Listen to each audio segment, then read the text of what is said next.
Hey everyone, and welcome back to my channel. I'm sharing a really yummy recipe. This is kind of like my go-to sweet snack when I'm craving something a little bit more indulgent. And the ingredients in here are super simple, very customizable, but what I personally use are just antioxidant rich, are going to boost your immune system and just help your body fight off free radical damage in such a yummy way. So let's get into what we're making today and some of the ingredients. I'm going to briefly go over some of the benefits of each ingredient, and then we'll get into how to make this. This is my antioxidant boosting dark chocolate bark, and it has some really yummy ingredients that I can't wait to share with you all. So obviously the foundation of our bark is our dark chocolate. This is actually some premium Belgian extra dark chocolate wafers. I really like wafers or chips because I find them super easy to melt to create our bark. But if you want to go ahead and purchase your big like dark chocolate bar and then go ahead and chop that up, that is totally fine. But I love a very good dark chocolate. We're looking at something that's about 70% or higher, and I have some 80% dark chocolate, which I absolutely love. The higher the cocoa, the more antioxidant rich it's going to be. Having a diet rich in antioxidants is super good at helping our body fight off free radical damage from so many different factors. It could be smoking, it could be pollution, it could be stress. There's so many causes of free radicals in our bodies. So having an antioxidant rich diet is going to help kind of fight off those free radicals, which in turn can prevent our chances of getting heart disease and other types of diseases and cancers and stuff like that. So I love consuming yummy antioxidant rich foods, and chocolate, dark chocolate in particular, being one of them. So this is our main base. Now this next ingredient is not totally necessary. I would say it's more optional, but this is how I do it. And I actually add about a tablespoon of coconut oil to my chocolate when I'm melting it, and I just find I like the texture a little bit better and getting the benefits of coconut oil. I love coconut oil. Again, this stuff just has a good source of healthy fats that your body needs, a good source of saturated fats, and not all fats are created equally and not all fats are bad, and we are looking at fats being actually a good thing to incorporate into our diet for brain function. And this is medium chain triglycerides, coconut oil in particular, and so it's not going to be really stored in our body as fat and increases our chances of heart disease. It actually is metabolized a little bit differently than some other saturated fats, which is why it's a great option in cooking and baking. So once you have your base down, you're going to want to do your toppings to kind of add a little bit of character and fun to your bark. So some of the things I like adding are some dried cherries.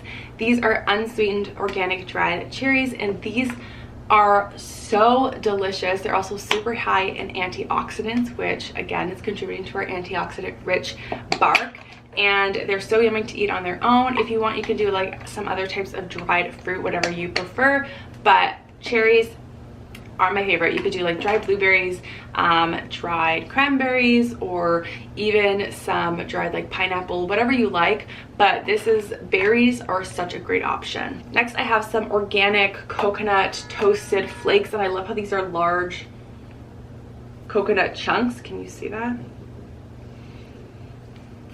And I like this a lot better than the smaller kind of shredded coconut.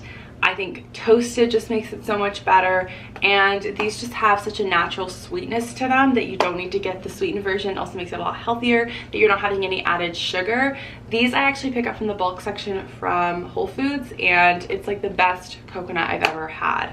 Pumpkin seeds, I love pumpkin seeds. They're really nice to kind of snack on, but they're also high in proteins, good fats, and they're super nutrient rich, vitamin, nutrient, mineral rich. So they're such a good source of all of those things and make a really great topping on your bark. Lastly, I just picked these up at Bulk Barn. These are just some slivered almonds, just to add another good source of healthy fats.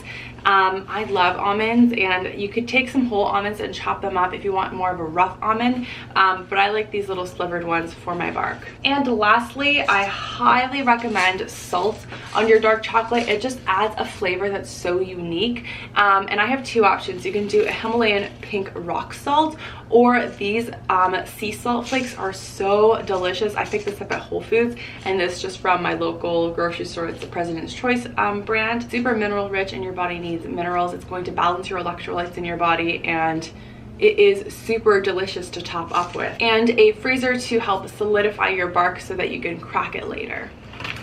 So the first thing I'm going to do is line my baking sheet with my parchment paper.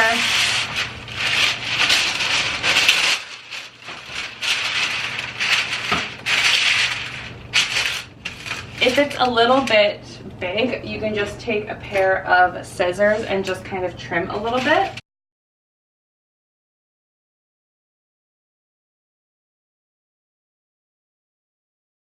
So I just made it a little bit better for a fit. So now we have our lined sheet, and we can just put that aside. So next you just want a microwave safe bowl. You can use a glass bowl. This just happens to be the only bowl I have right now. That's clean. And we are going to take our chips. So I've just measured out 2 cups of chocolate chips. And then I have my extra virgin coconut oil.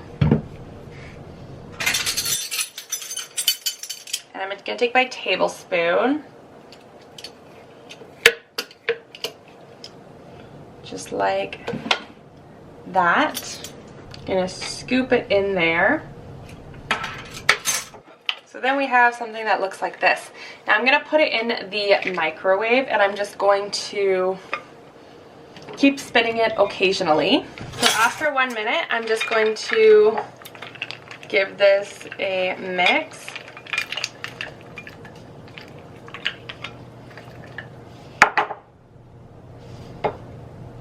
And pop it back in the microwave because it's still got some more time to go. So we'll do another minute. So here's about another 50 seconds. I'm just gonna give this another stir. A lot of it's melting now. So our next step is to take our parchment paper and pour that all in. With your spatula, just make sure you get all of this good stuff. Okay. You take your pan and you are just going to evenly just rock it back and forth.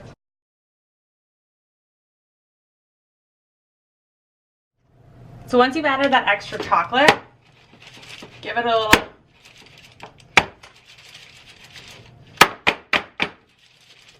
just to make sure it's all even.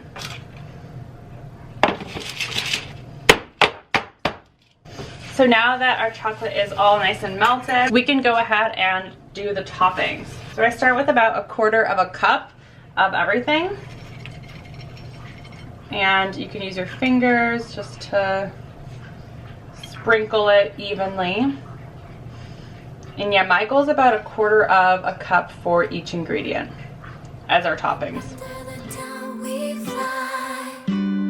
Clean it up just to make it filthy. Under the sheets all night, under the sheets all night, under the sheets all night. It's 3 a.m. I got your call.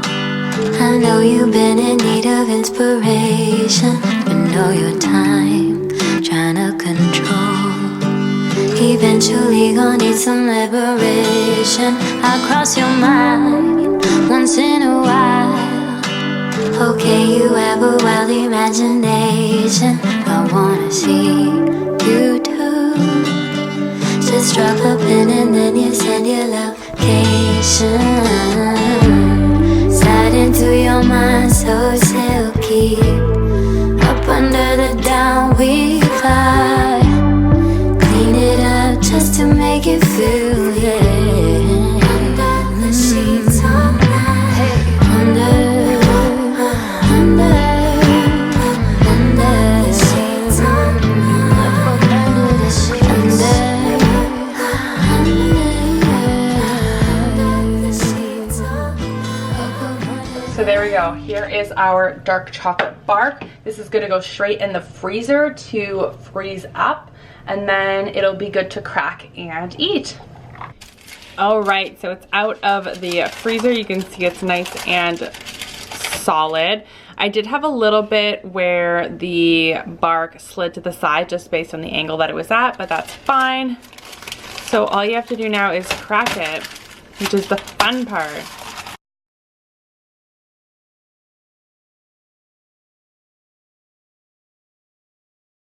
Here is our bark all complete and in our container, and I like storing it in the fridge just because it stays nice and cool and doesn't melt, and I think it tastes the best cold. So yeah, thanks so much for watching, you guys, and hope you have an awesome day.